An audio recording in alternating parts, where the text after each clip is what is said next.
Kami lanjutkan bagian kedua untuk melihat apa yang akan terjadi sebagai sebuah aksi mahasiswa turun ke jalan untuk hari ini di 11 April dari BEM seluruh Indonesia. Masih bersama Kaharudin, Koordinator BEM seluruh Indonesia. Dan hari ini ada analis politik yang juga Direktur Eksekutif dari Parameter Politik Indonesia, Adi Prayitno. Mas Adi, apa kabar? Assalamualaikum warahmatullahi wabarakatuh. Waalaikumsalam. Ya, Mas Adi, melihat semua situasi dan kondisi yang dialami sama teman-teman mahasiswa ketika menyuarakan beberapa poin yang ini sebetulnya suara rakyat begitu kepada pemerintah, mereka sampai harus turun ke jalan begitu. Apa yang Anda lihat dari gerakan mahasiswa kali ini, terutama untuk yang berlangsung hari ini 11 April dengan segala tuntutannya ke DPR sekarang, bukan lagi di istana, Mas Adi? Ya, saya kira patut memberi jempol kepada mahasiswa kembali mulai kritik, menyuarakan aspirasi terkait dengan kehidupan sosial, politik dan ekonomi yang berlaku. Jadi kalau mau jujur sebetulnya ini adalah waktu yang ditunggu oleh seluruh rakyat Indonesia. Kita mahasiswa itu tak sebagai agen of change, penyambung lidah ke umum, karena begitu banyak kebijakan yang menimbulkan kegaduhan, itu disampaikan oleh disampaikan oleh partai, maka dalam konteks demokrasi parlemen jalanan parlementer tampil ke muka untuk menyampaikan pesan, dan tentu harapan saya dan saya juga dosen teman-teman lain itu hanya angin-angin, tapi ini sustain secara konsisten mengawal isu terkait dengan politik kita, ya karena Presiden kemarin memastikan pemilu 14 Februari itu selesai. Ya, oke. Kemudian beberapa lain kira artikel. Ya. Mas Adi, maaf kalau mendengar saya potong dulu karena suara Mas Adi agak terputus-putus. Mungkin sebentar lagi diperbaiki oleh tim teknis dari studio kami di Kompas TV Jakarta. Saya ke Kaharudin dulu, bahwa ini akan ada banyak dukungan Kaharudin sebetulnya untuk teman-teman mahasiswa, tetapi tentu dengan harapan di bulan Ramadan seperti saat ini aksi mahasiswa kali ini dari BEM SI seluruh Indonesia ini bisa berjalan dengan baik. Nah,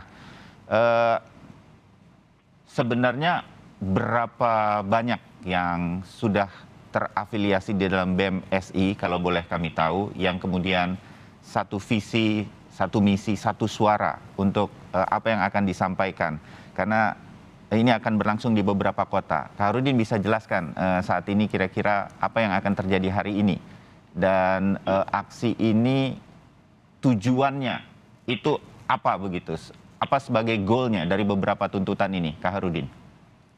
Baik, terima kasih atas dukungan masyarakat hari ini, bagaimana mahasiswa hari ini bergerak, dan tentunya kita melakukan gerakan-gerakan ekstra parlementer ini, dan juga untuk menyampaikan aspirasi yang kita sampaikan pada hari ini. Analisa kawan-kawan dari mahasiswa melihat orang yang memberikan mandat, yakni rakyat, dan yang diberi mandat penguasa ataupun pemerintah hari ini memiliki jarak seperti itu. Jadi membutuhkan katalisator atau penghubung antara rakyat dan penguasa pada hari ini. Jadi kita mahasiswa hadir untuk menjadi katalisator tersebut.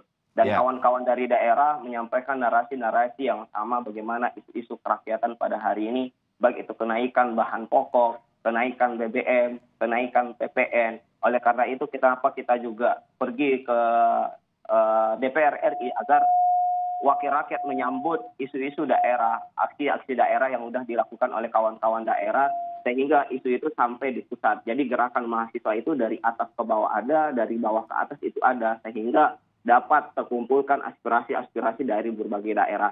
Dan terkhusus di Jakarta pada hari ini, kawan-kawan dari perwakilan dari berbagai daerah datang untuk menyampaikan aspirasi-aspirasi daerahnya. Sehingga tuntutan aspirasi yang kita sampaikan hari ini agar kebijakan itu berubah.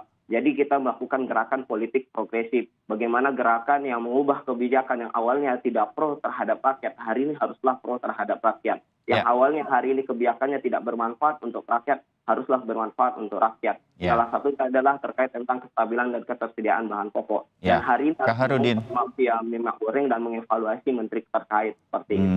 Ya, Kak Harudin, apakah sebelum aksi ini sempat dilakukan komunikasi yang tidak ekstra parlementer, tapi parlementer lah begitu? Komunikasi-komunikasi ini sempat dijalankan sebelumnya?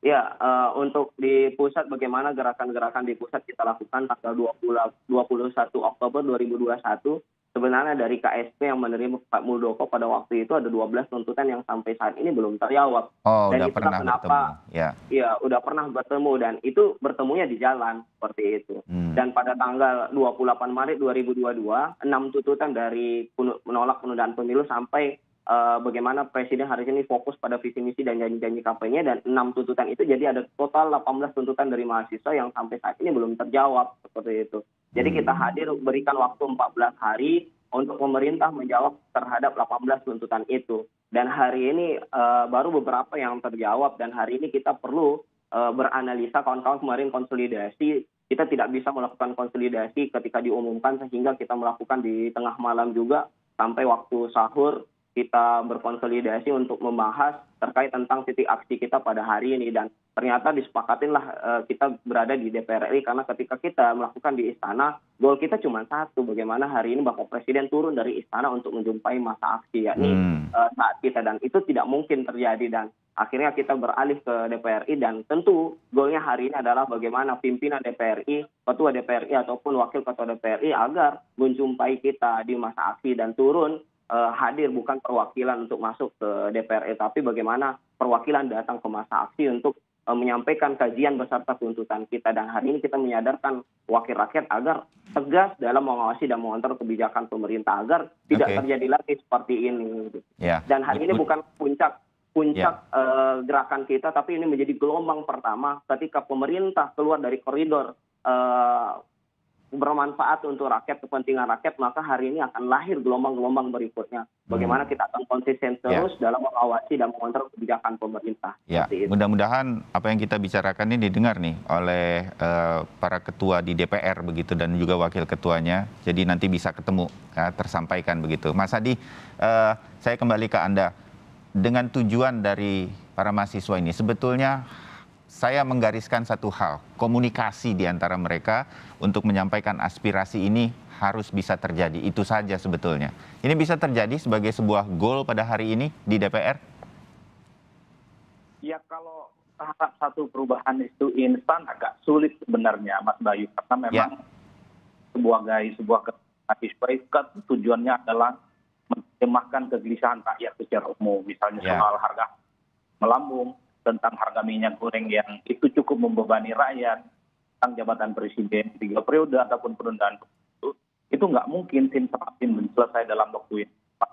Makanya dalam konteks ini sebenarnya untuk merawat stamina gerakan mahasiswa itu penting. Jangan hit and run, hilang dan timbul. Itu kan menjadi catatan yang selalu membebani akutip sebagai agen objek. Karena dalam sejarahnya kalau kita cek ya, misalnya ketika teman-teman mahasiswa berdemonstrasi tentang revisi undang-undang KPK misalnya, cuma 2 kali, 3 kali setelah itu selesai. Ketika berdemonstrasi tentang undang-undang yang terkait dengan cipta kerja, sekali 2 kali hilang, tapi tidak dikawal prosesnya sampai tuntas.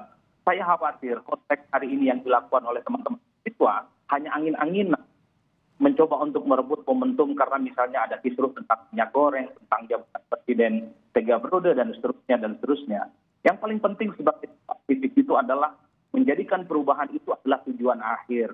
Makanya kemudian di sinilah pentingnya merawat sebagai sebuah parlemen jalanan, oposisi jalanan, memang harus penting terus ditegakkan oleh mahasiswa. Makanya tadi saya sampaikan di awal waktu suara saya terputus-putus, 10 jempol buat mahasiswa.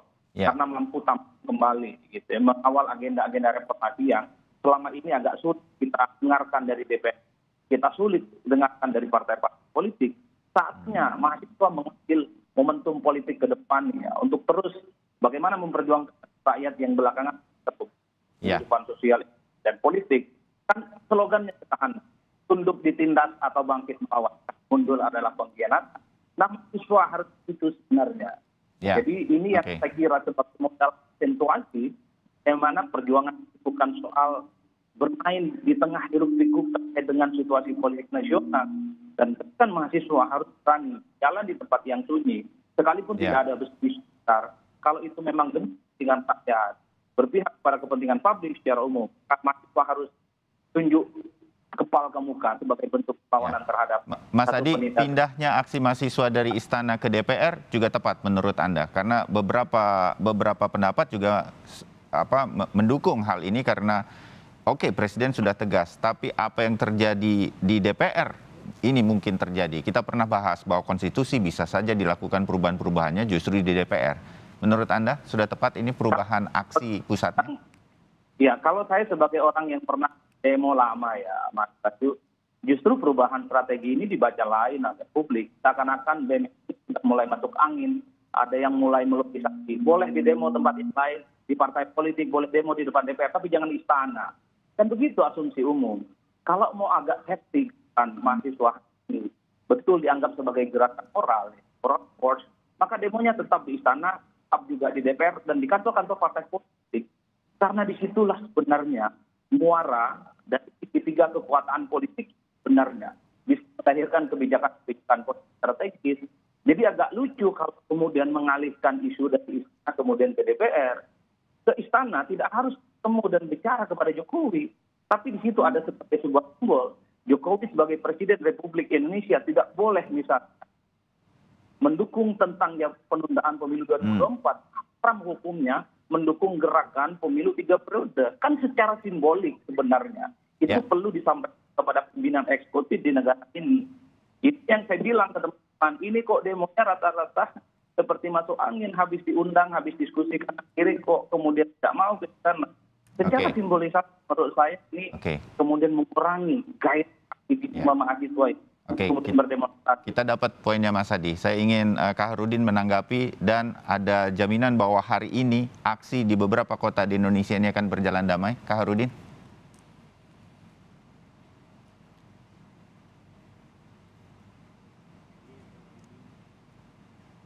Suara Kak Harudin belum terdengar di kami.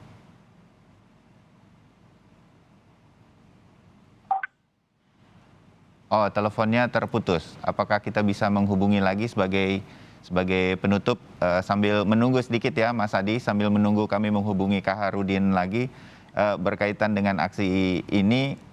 Ada upaya masyarakat berharap sekali yang disuarakan sudah didukung, tapi ada harapan agar ini bisa berjalan dengan damai.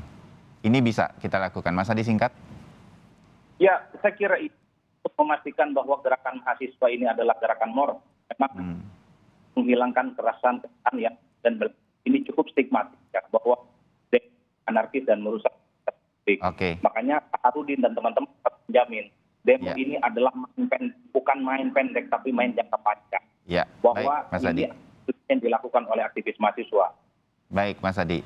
Kak Harudin, tanggapan berkaitan dengan ini harus dijamin damai dan bahwa mahasiswa gerakannya bukan karena sudah masuk angin. Kritik tadi dari Mas Adi. Kak Harudin.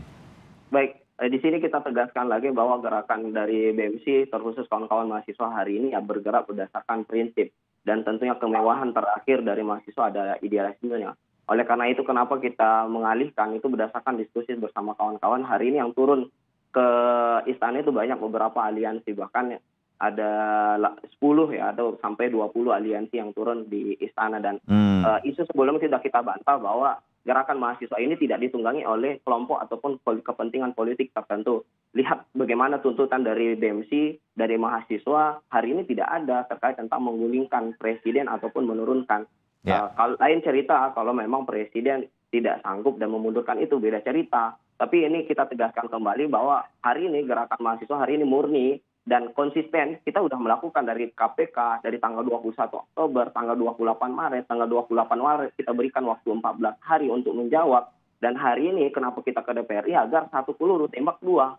Artinya legislatif dan eksekutif. Artinya ada check and balance antara legislatif dan eksekutifnya. Dan hari ini untuk jangka panjang seperti itu. Dan hari ini kita ingin wakil rakyat yang mengawal 18 tuntutan dari mahasiswa itu untuk menjawab seperti itu. Karena KSP hari ini memiliki utang kepada mahasiswa adalah 18 tuntutan untuk menjawab. Oleh karena itu kita adukan aspirasi ini kepada wakil rakyat untuk menjawab. Dan hari ini kritikal untuk wakil rakyat adalah bagaimana aspirasinya itu harus dari rakyat, bukan dari partainya.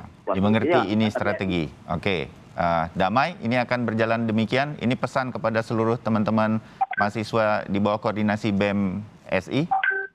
Iya, tentu kita ketat kita bahas terkait tentang bagaimana keamanan dan jangan sampai ada penyusup di dalam gerakan kita. Oleh karena itu dari berbagai daerah, semangat untuk kawan-kawan mahasiswa dari berbagai daerah yang melakukan aksi massa demonstrasi pada hari ini, teruslah bergerak berdasarkan prinsip, jangan ragu, dan ketika ada gangguan untuk kita ya artinya berarti kita saat ini benar, artinya kebenaran itu akan terus hidup dan kita pantang mundur sebelum kebijakan itu berubah agar bermanfaat untuk rakyat hari ini. Dan tentu kajian ini berdasarkan dari Bapak dan Ibu kita gitu, bagaimana merasakan di rumah kita terkait tentang isu kerakyatan seperti itu. Baik, Kak Harudin, koordinator BEM SI atau yang hari ini hadir bersama kami di Sapa Indonesia Pagi, terima kasih. Semoga semuanya lancar hari ini. Mas Adi Praitno juga terima kasih untuk wawasannya berkaitan dengan aksi hari ini. Kita jumpa lagi di diskusi yang lain. Selamat pagi, hati-hati teman-teman BEM SI. Terima kasih untuk diskusinya hari ini.